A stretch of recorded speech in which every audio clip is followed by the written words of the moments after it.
Hi, have you ever heard the phrase, if you give a mouse a cookie? It's from a children's book, and what it means is if you give a mouse a cookie, it's going to want a glass of milk. And it's just like how each thing leads to another thing. Well, I'm Terry Arnold, and I was thinking about the other day because I made a video saying, what do you think I do? And then you wrote me, and then also you started asking me questions about how you could help, or you'd like to hear more about what I do. So I grabbed my little rocket notebook and made some scribbles because that's literally how bad my handwriting is.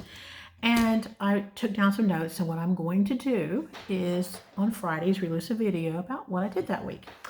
So I thought it'd be kind of interesting to see what I'm going over. Like right now, first on my list, and this is no order necessarily of importance, is one thing we're working on for our website is making a little artificial intelligence chat bot to where if somebody writes us in the middle of the night and they have a concern, because we all know everything gets scarier at night, that it has responses that are keyed off of your question that could help hopefully lead you to some information. Now, this is not to replace, live time conversations, because we do spend a lot of time talking to women, but still we think that's a helpful thing. We're looking forward to that being completed.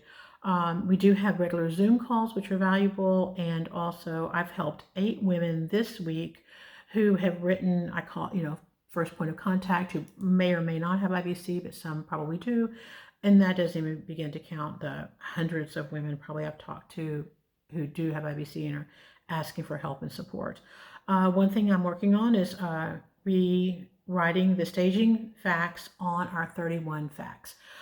We put out our 31 facts every year. We do have medical advisors to help us with this, but the staging has changed and it's a more complicated formula. So we're working on presenting that information in a quick bite way because we find the 31 facts to be very valuable. We have set up meetups. I guess I'm kind of updating you a little bit more than just this week too, because since we haven't done this yet, is we've set meetups all around the country. We've already participated in a couple of them, one in DC and one in Florida due to some invitations. We've set more up around the country throughout the year. They're on our calendar, and we also have one in Canada, which I'm very excited about because I'm going to get to something about Canada in a few minutes. We've added a new board member, Trisha Vickery, which I'm quite excited about. I've had my eye on her for a long time, and she was in the Boston area and is very involved in Dana-Farber. So having this new board member, we are doing some onboarding with her, and we are also together working on budgets because her specialty is those sort of systematic things that I don't like to have to deal with. And she's working with our treasurer, Lori Main, and we are going to be making some budgets and predictions and some long-term plans for funding and funding at a higher level and what we need to do to be there.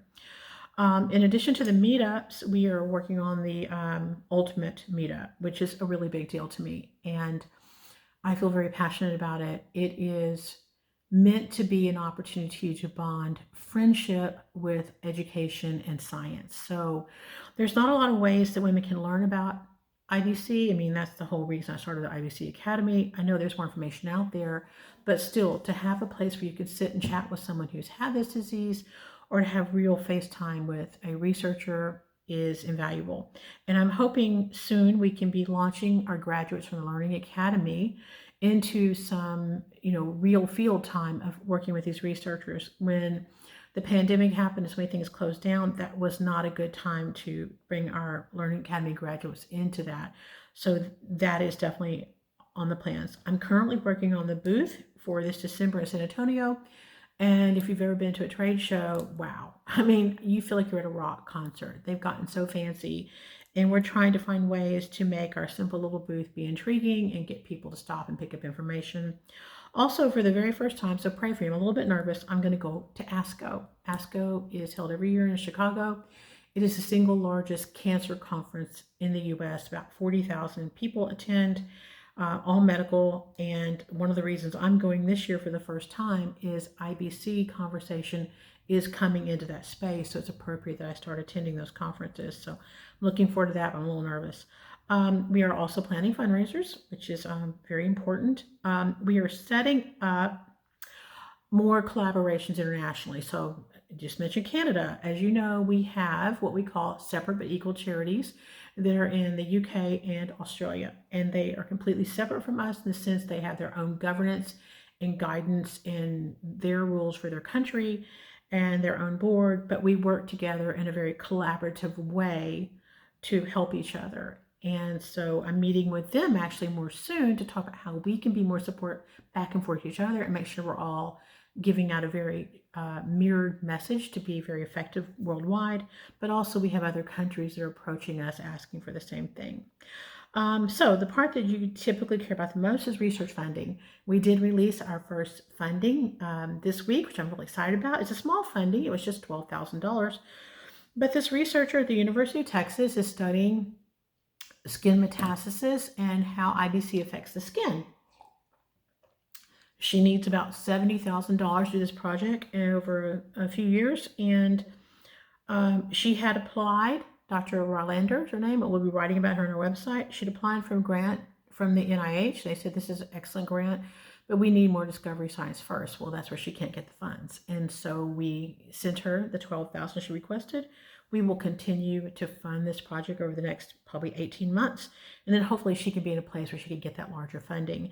And we also want to be the larger funding one day. We have been, we will be again, but this is what she needed now. And so we were there for her. We have had requests from MD Anderson for some of their fundings. We don't have the exact everything, but they've sent us some overarching things for us to look at. As also Dr. Wayno, as you know, he's no longer at MD Anderson. He's at the Comprehensive Cancer Center in Hawaii, but he has sent in an overarching project that he wants funded, and so we're grateful to have that opportunity to look at that. We are still waiting for requests from Duke, Vanderbilt, and Dana-Farber of what they would like to see funded this year, so then we can start setting those plans and meeting their goals. We also are doing things to help support MD Anderson's Boot Walk as well as Dana-Farber's Jimmy Walk. In addition, we are supporting the strikes against cancer that's held by Dr. Lori Gilgren's family in Ohio to help assure the clinic in Ohio stays solid. So we're doing that. So that's just a little bit of the wrap up. I don't want to say of my week because some of it's, things a few months back, but still, I'm looking forward to giving you an update on Fridays. They probably won't be this long, but still, if you've got some questions or you want to know what's happening, look for an update on Fridays. Thank you very much.